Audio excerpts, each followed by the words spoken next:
Peace. I come in the righteous name, Lord Supreme. Just want to welcome you to this video.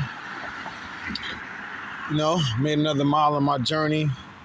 I'm understanding, build, or destroy years old now. You know what I'm saying? It's crunch time. You know what I mean? It's time for me to, learn more of what I'm capable of doing, knowing the things and abilities I'm able to do, and know the things that I can do. Not saying the things that I can't do. I can't do it, however, I have to put the work in for it, basically. So what I wanted to do today was, I wanted to go over with you brothers today's Supreme Mathematics. So dealing with today's math, it's December 15th, 2022, right? And today's Supreme Mathematics, that's knowledge power. Through my knowledge, you're going to see my power. And through my power, you're going to see what type of equalities that I show to others and myself. You know what I'm saying?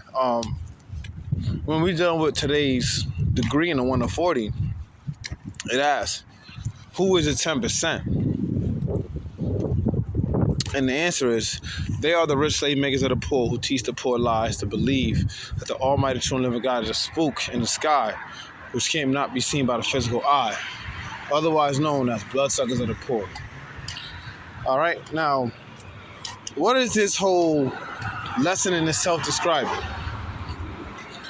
Okay, well, first of all, it's describing the mind state of who and what a 10% is. First is giving you who the 10% is. And then in the degree is explaining to you what the 10% do. You know what I'm saying? So it gives you the who and what. A lot of times we don't look at these lessons from the knowledge culture degree all the way to the knowledge God degree of who and what. We just look at what it says and then we answer it. But you got to go a little deeper than that, because sometimes you'll look at the answer and say, well, what else is it talking about? You know what I'm saying? Because there's more to the lesson.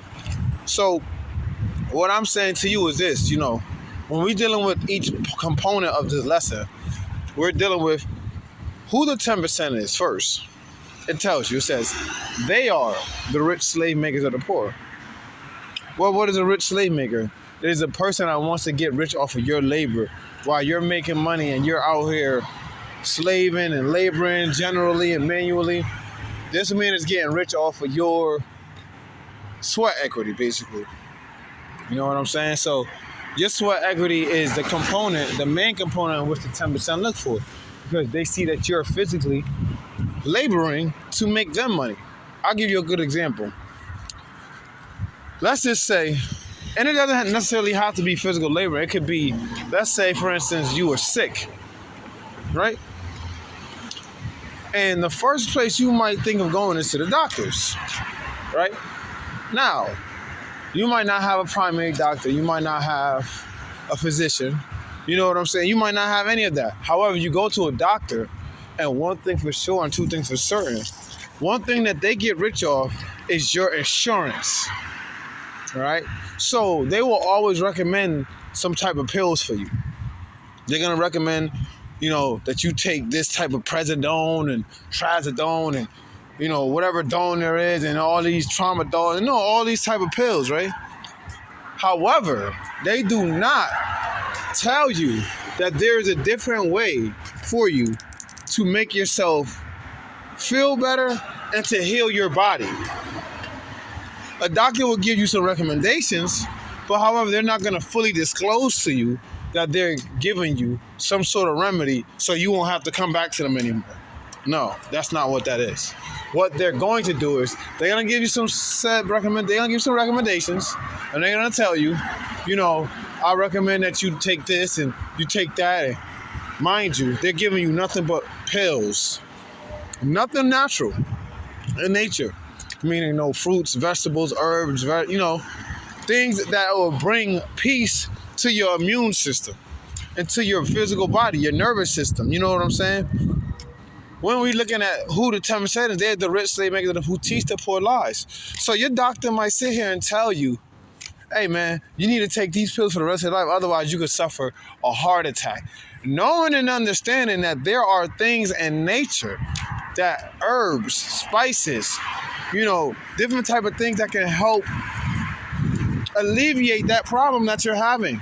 Because the 10% is not going to sit here and give you a remedy to your ailment. They're not. They're going to sit here and look at you and say, okay, you want this, that, and the third, but I'm saying that you should take this, that, and the third, and you recommend it, and you go for it. Now, same thing with, we deal with religion. Pastors, preachers, deacons, rabbis, imams, pharmaceutical companies, people that you hang with on a daily basis. Their mindset of the 10% is to keep you enslaved and enslave you and take away the power that you have to do things in the right way instead of doing it their way.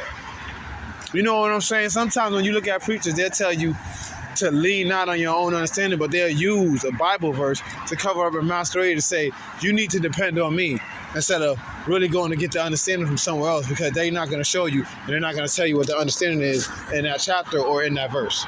So you need to depend on me. That's basically what that is. So now the next step is this.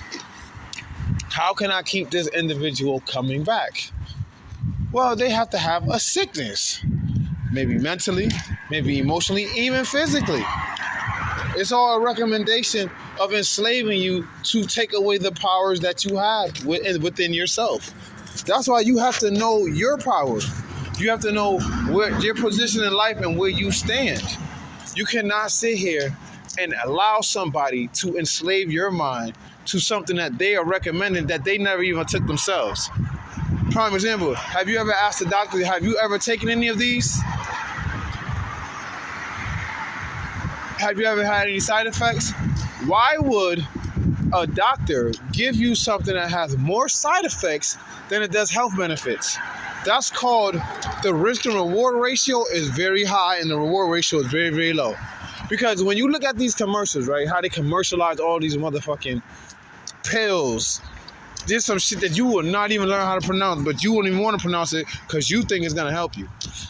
But when you hear the side effects of vomiting, nausea, diarrhea, irritable bowel movement, dizziness, faint, even death. Why would I want to take something like that? Why would I want to put myself in a dangerous and harmful situation knowing that this type of thing can diminish my power or can diminish me or take me out? This small little this little component or little element, which is called the pill, that you take in this form can have so many big effects that now your role of position is compromised because you're looking at your equality as, I'm looking for you to help me, to help myself, but you're helping yourself instead of helping me because you want to get rich off my labor and you want to sit here and take my insurance and you want me to keep coming back. You got to watch the company you keep. You got to watch the things you do. You got to watch the things you say around certain people because certain people have the mind state of trying to get you to work for them subconsciously in a way where they're making money off of you and they don't want to lose you. So what they'll do is they'll recommend certain things to you. You know what I'm saying? So, like I said, dealing with even teachers can be the 10%. Because teachers can tell you certain things, but they won't tell you fully everything. You know what I'm saying? They're not going to give you the full spiel of what is the truth in this history class, social studies, math, science, whatever the case may be. They may give you little here and there's, but they're not going to give you a lot of recommendations on, well, maybe you should find out like this. Instead of doing it like this, go like this. There's many relative truths, but there's one absolute. And one thing for sure and two things for certain is the truth is the truth. You can't hide the truth. It's always going to show itself time and time again. But a lie you can cover up. And that's one thing that the 10% do. They sprinkle a little bit of truth with a whole bunch of lies. You feel what I'm saying? So you got to be able to know your power. You got to know the power that you possess, the ability to put in work. If you're able to put in work for yourself and able to do the things for yourself and see how you can heal yourself and take care of yourself in a better way rather than doctors and teachers and all this other pharmaceutical shit, then you're on a one-way ticket to righteousness and doing the things that you're supposed to. But if not, you're going to forever be subjected to that type of situation and circumstance. So like I said, watch the company you keep and watch the things that you take in your mind, your emotions, and your physical. Peace. Lord Supreme.